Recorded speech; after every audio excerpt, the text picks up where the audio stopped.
अस्सलाम वालेकुम नाज़रीन, इन्फो न्यूज़ नेटवर्क के साथ में हूँ हिब्बा अब्बासी। इस्तांबुल के शहर में सड़कों पर शिकंजी बीन और रोगनी नान बेचने वाला बच्चा दुनिया का सबसे ताकतवर तरीन सरबराह ममलिकत कैसे बना? मतवस्त घराने में आँख खोलने वाला बच्चा आखिर कौन था, और जब वो ज़ेर तालीम थे तो इनको क्या कुछ और क्या क्या ताने सुनने पड़े? क्या आप जानते हैं कि शानदार रवायात के हामी मुल्क तुर्की के सदर तैयब एर्दोगान एक हाफिज कुरान हैं। इनको सिर्फ एक इस्लामी नज़म पढ़ने के जुर्म में जेल की सलाखों में भी रहे।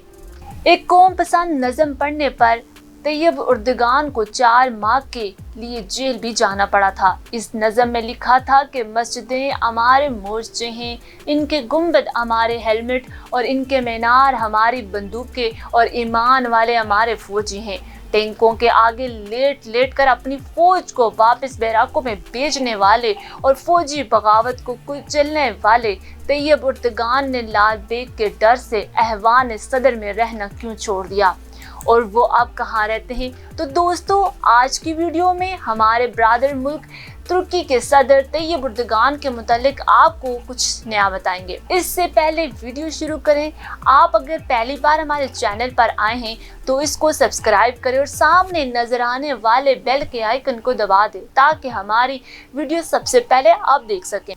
तो शुरू करते हैं तैयब एर्दोगान के बारे में। एक मतवस्त घराने में परवरिश पाने वाले तैयब रजब एर्दोगान वक्त के साथ साथ सियासत एक बारी बरकम पहलवान बन चुके हैं। जदीद तुर्की के बानी मुस्तफ़ा कमाल अतातुर्क के बाद वो वाहिद ऐसे रहनुमा के तौर पर सामने आए हैं जिसने तुर्की के तश्कील नौ किसी भी दूसरे तुर्क रहनुमा के मुकाबले में सबसे ज्यादा की है। अब माशी तौर पर कई यूरोपीय ममालिक से ज्यादा मजबूत हो चुका है तुर्की, जबकि यूरोपीय ममालिक दिवालियापन का शिकार हैं। ये लीडर रजब तैयब एर्दोगान तुर्की के एक मामूली कोस्ट गार्ड के घर में 26 फरवरी 1954 को पैदा हुए। इनके वालिद का नाम अहमद एर्दोगान, वालिदा का नाम तिंजाल है। 2 बेटे और बेटियां हैं। जब तैयब एर्दोगान 13 साल के थे तो इनकी फैमिली इस्तांबुल में जा बसी। इनकी फैमिली के माली हालात इस कदर पसमानदा थे कि रजब तैयब एर्दोगान को बचपन में स्कूल की तालीम हासिल करने के लिए टाफियाँ, डबल रोटी और शरबत फरोख्त करना पड़ा। इब्तिदाई तालीम में मदरसा कासिम पाशा से हासिल की, जहाँ इस्लामी और मगरबी तालीम दोनों दी जाती थी। 1965 में कुरान पाक हिफ्ज करके फारिग हुए। इसके बाद इमाम खतीब हाई स्कूल से तालीम हासिल की। 1973 में मैट्रिक और दीगर अज़ावी मज़ामीन पास करके अयूब हाई स्कूल से डिप्लोमा की सनद हासिल की।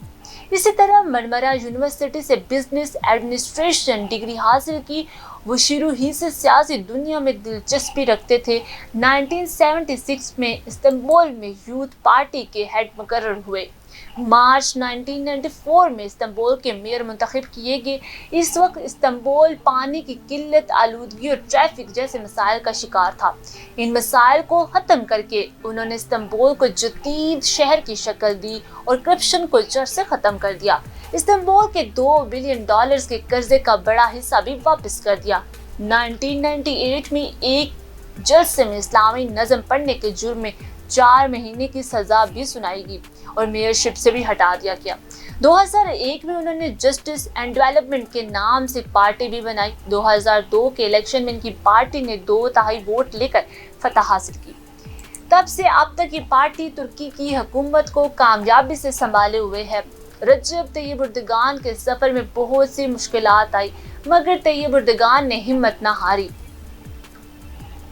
फौज और ब्यूरोक्रेसी की मुखालफत के बावजूद फतह हासिल की और तुर्की की किस्मत को तब्दील करके रख दी। तीसरी दुनिया का मुल्क कहलाने वाला मुल्क आज दुनिया की 16वीं बड़ी इक़्तिसादी ताकत है। गुज़िश्ता चंद बरसों के दौरान तुर्की की माशियत तंज़ली का शिकार हुई। मुल्क में महंगाई की शरह तकरीबन 12% है और 2 रोज़ कबल तुर्की करेंसी लीरा की कदर अमरीकी डॉलर के मुकाबले में मज़ीद कम हुई है। दूसरी, कोरोना वायरस की वबा तुर्की को दरपेश माशी मसाइल में इजाफे का बायस बन रही है और तैयब एर्दोगान का तुर्की में गवर्नेंस मॉडल दुनिया भर में कामयाब इस्लामिक मॉडल के तौर पर भी देखा जाता है। 15 जुलाई को तो आपको याद होगा कि 15 जुलाई 2016 की रात फौज के एक हिस्से ने बगावत करते हुए मार्शल लॉ लगा दिया था, तब तैयब उर्दगान ने अपनी आवाम से अपील की कि सड़कों पर निकल आओ और मुकाबला करें। अवाम भी ऐसी के टैंकों के आगे लेट लेट कर फौजी बगावत को रोक दिया और ये तुर्क मीडिया ने बराह रास्त भी दिखाया था। जब तैयब उर्दगान मार्च 2003 में बरसर इक़्तिदार आए तो एक अमरीकी डॉलर के मुकाबले में लीरा का रेट 1.6 था, यानी लगभग 1.5 तुर्किश लीरा के अवज़ एक अमरीकी डॉलर। मगर आज सूरत हाल ये है कि लगभग 8 तुर्किश लीरों के अवज़ एक अमरीकी डॉलर मिलता है। इक़्तिदार में इनके इब्तदाई बरसों में तुर्की की मजमूई पैदावार में इजाफा हुआ था और काफ़ी तरक्की हुई थी। करप्शन, कत्ल गारत से पाक लोग हमेशा ही लीडर बन जाते हैं और आलमी सतह पर शोहरत याफ्ता और पुख्ता यकीन के मालिक माने जाते हैं। रजब तैयब उर्दगान की कामयाबी की बड़ी वजूहात अपने ही मुल्क में तालीम हासिल करने के बाद दर्जा बदर्जा सरकारी और सियासी ओहदों पर फायज होना, अपने मुल्क की कवानीन से वाकफियत, करप्शन से पाक मुआशरे का निकाद, अवामी मसावात बरकरार रखना, मेरिट की बहाली, गरीबों की मदद और हौसला अफजाई करना, ये सब कमालात असूल ज़िंदगी के मुताबिक बसर करने का नतीजा है।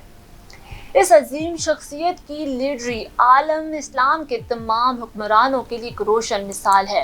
अल्लाह ताला हर दौर में ऐसी हस्तियाँ और शख्सियत को उभारते हैं जो उम्मत मुसलमान और दीन और मज़हब की दिफा की जंग लड़ता है।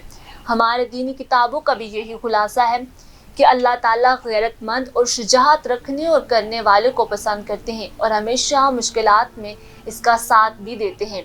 हमारे मौजूदा दौर की इस नडर, बेबाक, बहादुर और अजीम शख्सियत तो लीडर जो वाहिद तनहा दुनिया की सलेबी तागूती दिजाली लश्कर के खूनख्वारों की आंखों में आंखें डालकर मुकाबला कर रहा है। अल्लाह ताला हमें भी ऐसे ही लीडरों से नवाज दे, आमीन। फिल वक्त के लिए इतना ही। देखते रहिए इन्फो न्यूज़ नेटवर्क। मुझे दे इजाज़त। अल्लाह हाफिज़।